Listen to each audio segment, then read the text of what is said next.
Inge Anugrah ternyata sudah 4 kali minta cerai dengan Ari Wibowo. Inge Anugrah ungkap fakta terbaru mengenai rumah tangga dengan Ari Wibowo. Inge Anugrah ternyata sudah 4 kali meminta cerai dari Ari Wibowo selama 5 tahun belakangan. Inge Anugrah menyampaikan hal tersebut dalam YouTube Maya Al-Eldul TV. Inge Anugrah ungkap alasan berkali-kali minta cerai pada Ari Wibowo. Sikap Ari Wibowo disebut menjadi pemicu Inge berulang kali minta cerai.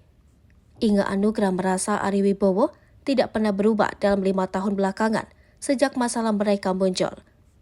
Lebih lanjut, Inge mengaku ada banyak permasalahan dalam rumah tangganya yang sejak lama tidak diselesaikan hingga tuntas. Ia pun tak memungkiri bahwa hubungannya dengan Ari Wibowo sudah retak karena berbagai masalah. Meskipun sudah berusaha menyelesaikan masalahnya berdua, Inge Anugrah dan Ari Wibowo tetap tidak menemukan jalan keluar. Hingga akhirnya, Inge Anugrah menyarankan agar melakukan konseling supaya ada pihak ketiga yang bisa jadi penengah di antara mereka. Namun keinginan Inge tersebut ditolak mentah-mentah oleh Ari. Akibatnya masalah-masalah dalam pernikahan mereka pun kian bertambah tanpa ada penyelesaian.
Pemirsa Sri Popo TV, jangan lupa komen, like, dan subscribe, serta tonton terus berita-berita terupdate lainnya ya.